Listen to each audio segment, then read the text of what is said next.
what crawls beneath us. There are forgotten places where the earth softens, where roots twist like nerves and drink more than water. Before towns rise, before maps are drawn, something lives below, patient and hungry. Legends whisper of an empty one, a parasite of spirit and skin. It doesn't kill you all at once. It hollows you. And when you are empty,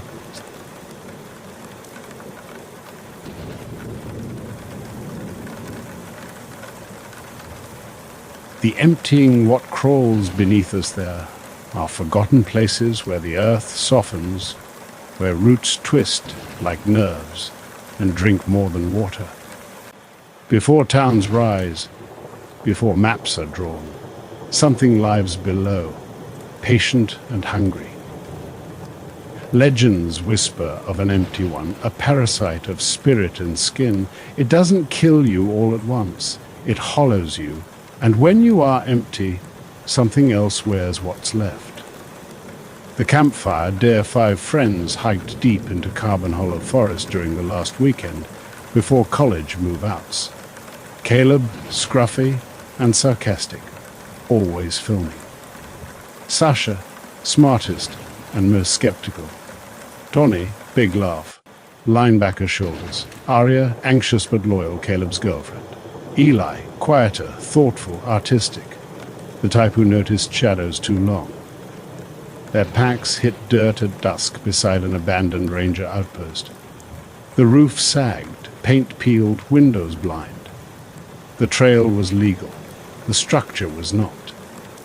Caleb sparked a fire while Donnie uncorked a cheap bottle.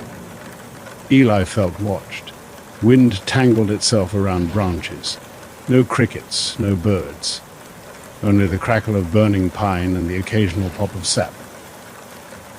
Tell a story, Sasha demanded. Urban legend time.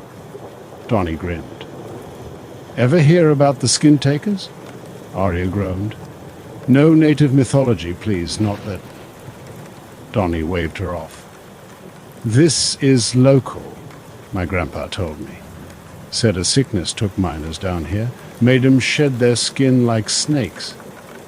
Something else crawled inside, hollowed them out. Sasha rolled her eyes. Just arsenic poisoning. But Eli felt an itch along his spine. Something deep, primal. The fire sputtered, flaring high green for a heartbeat. And from somewhere behind the abandoned outpost, a low, wet scraping. Caleb swung his camera. Yo, did you hear that? Silence. Just wind, Arya whispered. Let's go home tomorrow. No one argued. Night fell heavy. Eli dreamed of roots sliding beneath his skin like worms. Something whispered inside him. When you're empty, there will be room. He woke, clawing his own arm. Blood pooled under crescent scratches. He sleepwalked. Arya laid a hand on his shoulder. You okay? Eli forced a smile. Just a nightmare.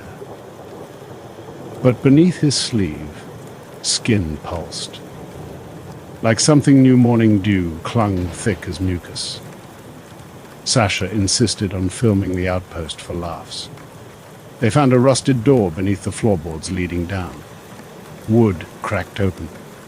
The smell wafting up was rot and meat left in the sun. Absolutely not, Arya muttered. But Caleb already descended, flashlight bobbing.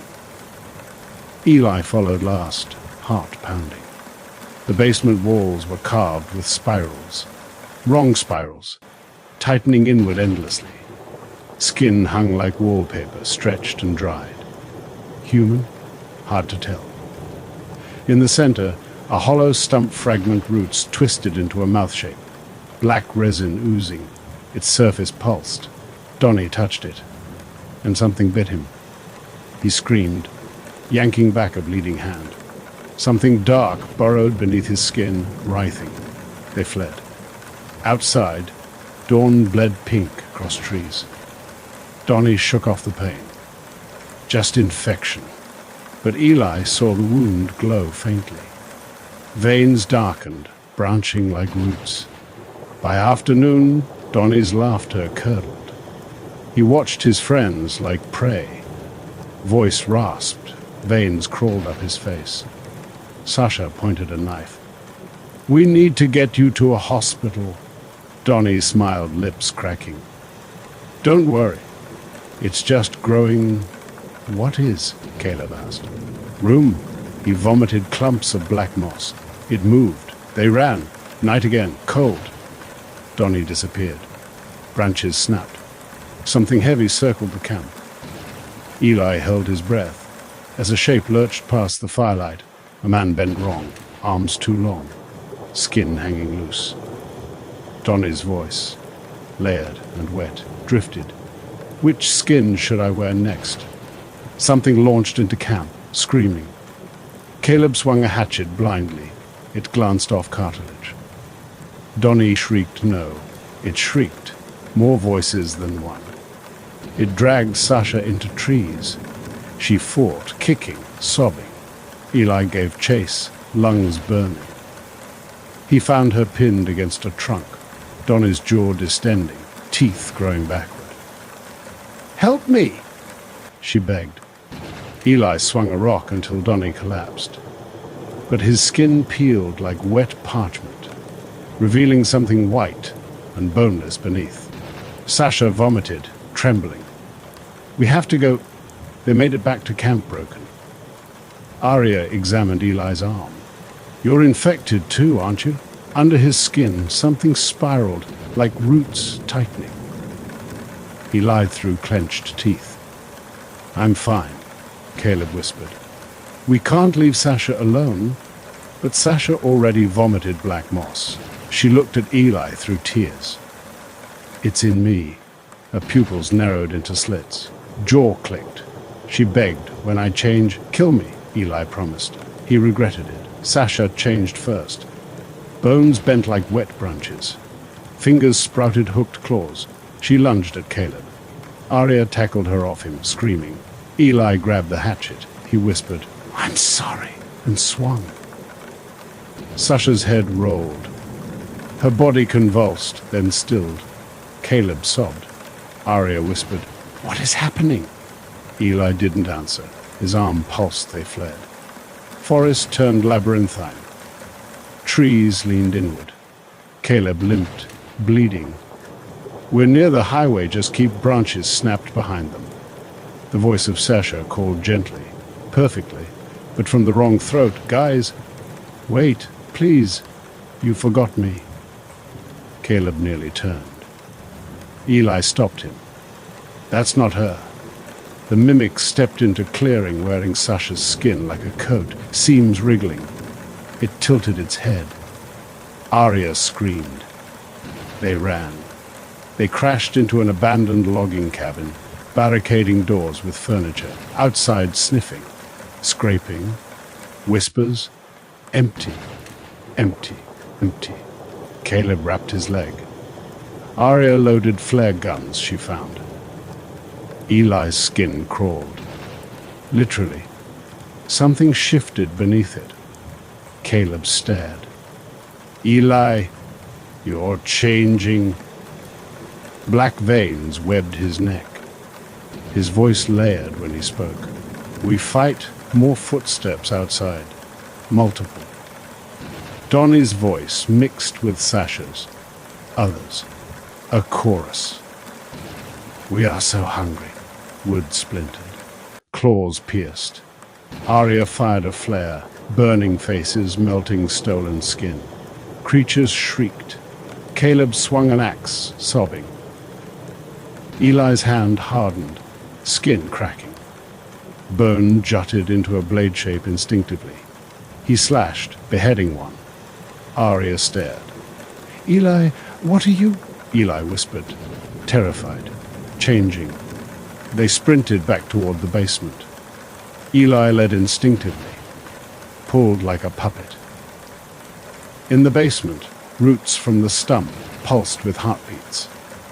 A voice inside Eli whispered, "Return to the hollow. Empty them. Fill with us." Caleb shoved him. "Snap out of it." But Eli's fingernails split into claws. He staggered away, choking on screams. Arya shrieked as Donnie's body slithered downstairs wearing three faces overlaying. "Now you're ready," the chorus hummed. "Join us." Arya shot a flare into the roots they ignited, shriveling. Creatures screamed in unison. The connection severed. Eli's veins dulled. Donnie lunged and Eli drove his handblade through its throat. Black fluid splashed. Donnie fell, twitching. The basement groaned. Smoke filled lungs. Arya dragged Eli up into moonlight. The forest burned behind them. Caleb hobbled onto the highway, waving down a car. A truck screeched to a stop. They piled in, sobbing, covered in ash. Paramedics swarmed them at a nearby station. Eli's vision blurred. He felt emptying again. Hospital lights, white walls. Arya sleeping in a chair. Caleb unconscious. Eli's skin rippled. "You are hollowing." He clenched teeth until gums bled. At dawn, Arya awoke to Eli standing over her, eyes black-rimmed. "Don't!" she whispered. Eli fled into the woods. He couldn't risk hurting them. Weeks passed. Caleb recovered, legs scarred. Arya moved in with her sister. Therapy, police searches, forest closures. Life tried to mend. But at night, things were seen at the tree line, wearing Sasha's face, calling softly. Donnie's voice through windows. Arya dialed Caleb, shaking. "They're back," he froze. A slow scratching began at his door. A familiar whisper, "Let me in. It's cold." Caleb armed himself.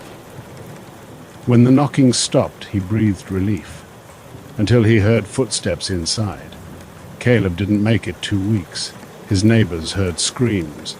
But by the time police arrived, his house was quiet. No body. Just clothes, inside out, seams slimed with black resin. On his bedroom window, faint fingerprints, lacking prints, like smooth skin molded by memory. Arya moved, but she didn't outrun the dreams.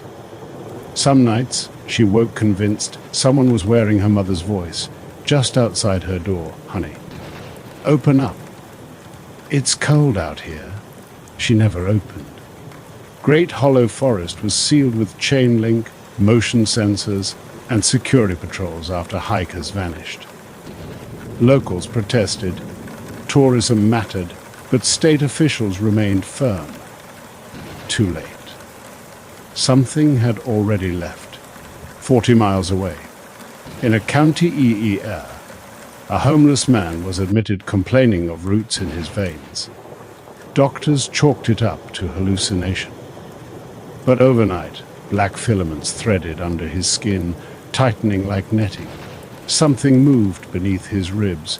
He convulsed. By dawn, the man wasn't there. Instead, the bed contained empty skin still warm. Security footage caught a broad figure, face shifting, one cheek drooping like wax. It walked into a nurse's station. The footage ended in static. 3 nurses didn't show up for work the next day. Within a week, 5 counties showed reports of sudden disappearances, piles of clothing, inverted strange animal attacks. Though no animals matched the bite radius's neighbors hearing voices, they recognized Arya watched the news in shaking silence. She saw Caleb's smile on a blurry CCTV frame. Her breath froze. The anchor said, "Officials believe a cult may be abducting citizens," Arya whispered. "It's not a cult. Schools closed. Checkpoints erected. Curfew enforced. Helicopters roared overhead. But that's the flaw in human defense. We barricade the outside. The Hollow works from inside." One night, Arya's neighbor, Mrs. Cartwright, banged on doors, screaming her husband was acting wrong. Police arrived, restrained him, locked him in the cruiser. 30 minutes later, officers found empty clothes, and all 3 patrolmen vanished. Dash cam footage showed roots of black resin bursting from the man's mouth, writhing like tongues. Hospitals overflowed. Symptoms: skin itch, voice echoing a half-tone lower shadows, lagging behind dreams of roots burrowing down throats. Doctors diagnosed fungal infection. Wrong. This wasn't a parasite. It was a replacement. A terrified CDC spokesperson appeared on TV. If you develop symptoms, isolate. Do not trust voices outside your home, even if they mimic family. Behind her, a figure lurked just out of focus, wearing the face of a cameraman, but stretched too wide. Her broadcast cut off mid-sentence, blood misting the lens. The feed never returned. Government buildings fell quiet. Whole fire departments went silent. Police stations dark. Power grid flickered. At night, townsfolk heard a chorus of voices chanting, "Empty, empty, empty." Children cried. Those who looked out windows saw family members beckoning with gentle hands, but joints bent backward, fingers too many. Aria barricaded herself in her sister's attic. Wind roared outside. Footsteps dragged along roof tiles. Fingernails scraped shingles. A chorus of voices whispered, "Let us in." Her sister sobbed. Aria loaded her father's old revolver. Downstairs, the front door splintered. Something crawled across hardwood, joints cracking, voices layered like a choir warming up. Sasha's laugh, Donnie's baritone, Caleb's scream, Eli's whisper. Aria closed her eyes. The attic hatch creaked open. A towering silhouette stepped through, skin stitched from dozens of people. Faces bulged beneath its surface, pressing outward like trapped swimmers. One face surfaced. Eli. His smile was wrong. "You don't have to fight," he murmured, layered voices harmonizing. "You're so tired. Let us fill you." Aria aimed the revolver at his skull, hand shaking. "Please," she whispered, "let me talk to Eli alone." The faces flickered, hundreds, each pleading. Eli whispered, "There's room for you inside."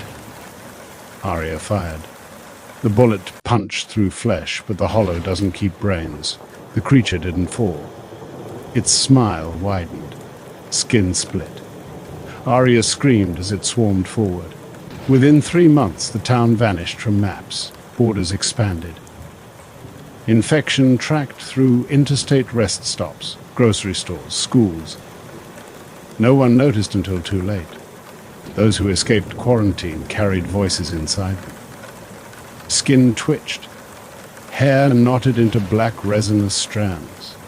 Small towns fell silent overnight. Cities followed. No one knew who was still human. Governments collapsed not through violence, through replacement. Reporters whispered of a skin epoch. There were no wars, just quiet streets. Clothes turned inside out like wilted flowers. Rooted stumps sprouted in basements, pulsing, each one opening like a toothy mouth. A network grew beneath concrete. The hollow connected them.